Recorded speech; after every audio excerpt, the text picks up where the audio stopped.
Last time जब मैं ET summit में आया था तो चुनाव होने ही वाले थे और उस समय मैंने आपके बीच पूरी विनम्रता से कहा था कि हमारे तीसरे टर्म में भारत एक नई स्पीड से काम करेगा।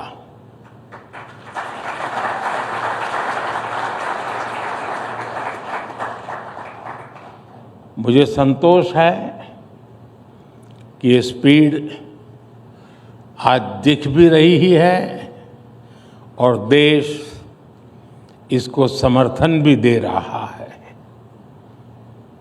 नई सरकार बनने के बाद देश के अनेक राज्यों में बीजेपी एनडीए को जनता का आशीर्वाद लगातार मिल रहा है। जून में ओडिशा के लोगों ने विकसित भारत के संकल्प को गति दी, फिर हरियाणा के लोगों ने समर्थन किया और अब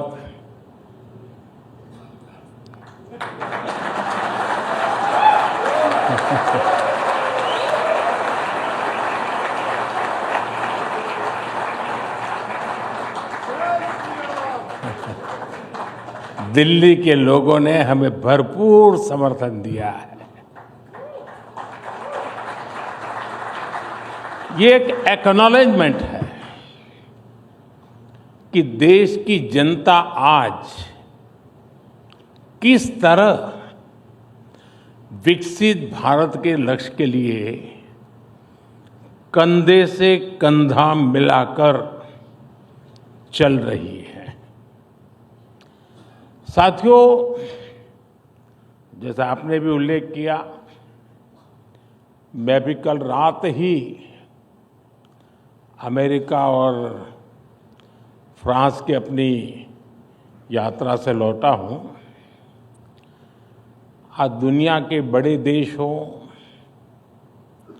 दुनिया के बड़े मंच हो, भारत को लेकर जिस विश्वास से भरे हुए हैं, ये पहले कभी नहीं था।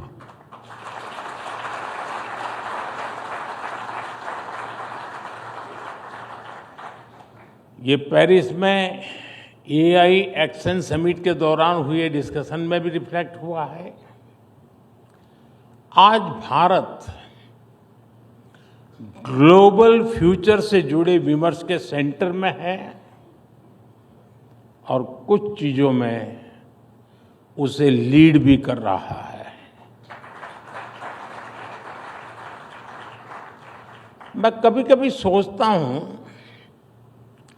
अगर 2014 में देशवासियों ने हमें आशीर्वाद न दिए होते, अब आप भी सोचिए,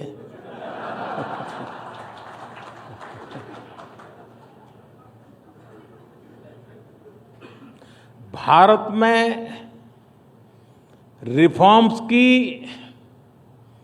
एक नई क्रांति शुरू होती,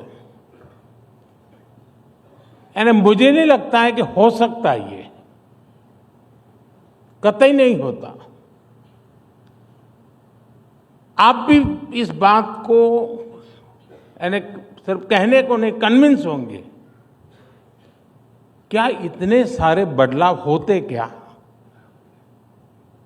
आप पैसे जो हिंदी समझते होंगे उनको मेरी बात तुरंत समझ में आई होगी।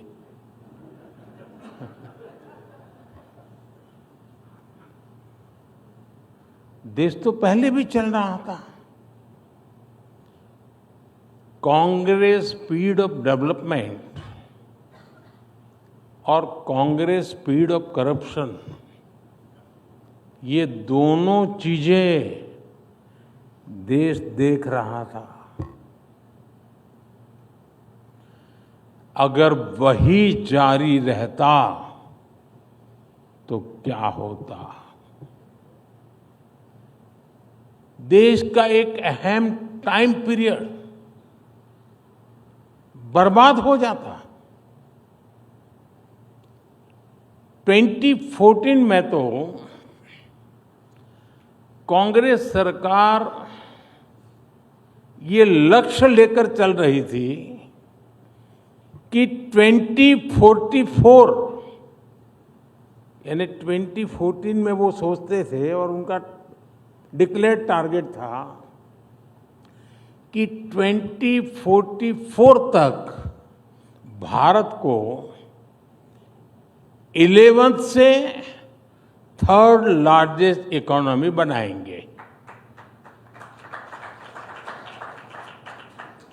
2044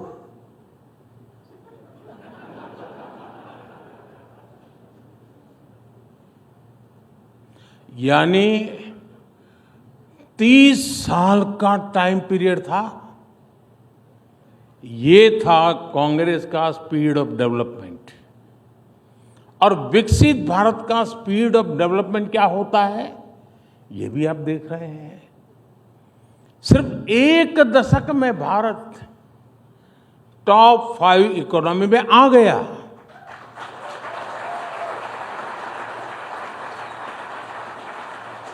और साथियों, मैं पूरी जिम्मेवारी से कह रहा हूं, अब अगले कुछ सालों में ही आप भारत को दुनिया की 3rd लार्जेस्ट इकोनॉमी बनते देखेंगे।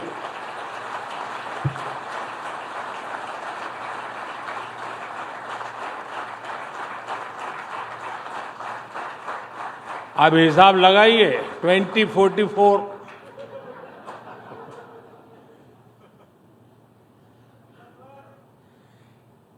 एक युवा देश को यही स्पीड चाहिए और आज इसी स्पीड से भारत चल रहा है। साथियों, पहले की सरकारें रिफॉर्म से बचती रही और ये बात भूलना नहीं चाहिए। ये ईटी वाले भुला देते हैं, नहीं मैं याद कराता हूं। जिस रिफॉर्म के गाजे बाजे हो रहे हैं ना, वो बिकॉज ऑफ कंपल्सन था, कन्विक्शन से नहीं था।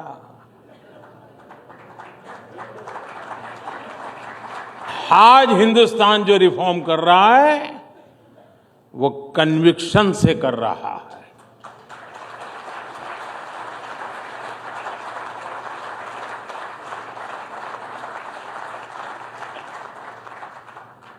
उनमें एक सोच रही, अब कौन इतनी मेहनत करे, रिफॉर्म की क्या जरूरत है, अब लोगों ने बिठाया है, मौज करो यार, 5 साल निकाल दो, चुनाव आएगा तब देखेंगे। अक्सर इस बात की चर्चा ही नहीं होती थी कि बड़े रिफॉर्म से देश में कितना कुछ बदल सकता है। आप व्यापार जगत के लोग हैं, सिर्फ हिसाब किताब आंकड़े नहीं लगाते, आप अपनी स्ट्रेटेजी को रिव्यू करते हैं, पुरानी पद्धतियों को छोड़ते हैं। एक समय में कितने ही लाभकारक रही हो उसको भी छोड़ते हैं आप। जो काल बाह्य हो जाता है उसका बोझ उठाकर कोई उद्योग चलता नहीं है जी, उसे छोड़ता ही है।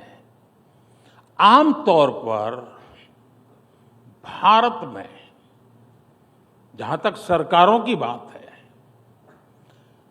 गुलामी के बोझ में जीने की एक आदत पड़ चुकी थी। इसलिए आजादी के बाद भी अंग्रेजों के जमाने की चीजों को ढोया जाता रहा।